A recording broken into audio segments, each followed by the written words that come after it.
அஸ்ஸலாமுஅலைக்கும். Hi friends, Wednesday evening. பசங்க லீவ்ல இருந்தாலே ஏதாவது செஞ்சு தான் கேட்குறாங்க. அதனால இன்னைக்கு சிக்கன் பர்கர் தான் செய்ய போறேன். வாங்க பார்க்கலாம். நான் போன்லெஸ் சிக்கன் 1/4 கிலோ எடுத்து க்ளீன் பண்ணி கட் பண்ணி வச்சிருக்கேன். முதல்ல சிக்கன் பேட்டி ரெடி பண்ணிக்கலாம். அதுக்கு மிக்சியில சிக்கன் போட்டுக்கோங்க. உப்பு தேவையான அளவு, 1 ஸ்பூன் பெப்பர், 1 ஸ்பூன் மிளகாய் தூள், கொஞ்சமா கஸ்தூரி மேத்தி, 1/4 டீஸ்பூன் கரம் மசாலா, 1 ஸ்பூன் இஞ்சி பூண்டு போட்டு அரைச்சிக்கலாம். இந்த மாதிரி இருக்கணும். ஒரு பிளேட்ல மாத்திட்டு பொடிசா நறுக்கின வெங்காயம், கொஞ்சமா கொத்தமல்லி போட்டு நல்லா கலக்கி ரவுண்ட் ஷேப்ல செஞ்சு கார்ன்ஃபிளவர் தண்ணி போட்டு கலக்கி வச்சு அதுல ஸ்ப்ரெட் பண்ணி பிரெட் கிரம்ஸ்ல புரட்டி எடுத்து ஒரு பிளேட்ல வச்சுக்கலாம். அதே மாதிரி எல்லாமே செஞ்சு வச்சுக்கோங்க.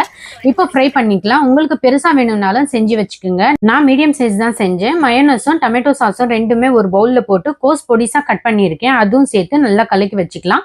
இப்போ பன் கட் பண்ணி தவால பட்டர் தடவி அதுல கொஞ்சம் நேரம் பன் வச்சு எடுத்துக்கலாம். பர்கர் எடுத்து சாஸ் ஸ்ப்ரெட் பண்ணிட்டு தக்காளி ஒரு ஸ்லைஸ், சிக்கன் பேட்டி, சீஸ் ஸ்லைஸ், வெங்காயம் ஸ்லைஸ் வச்சுட்டு மேல பன் வச்சுட்டு மூடிடலாம். இப்போ ரெடி ஆயிடுச்சு சிக்கன் பர்கர்.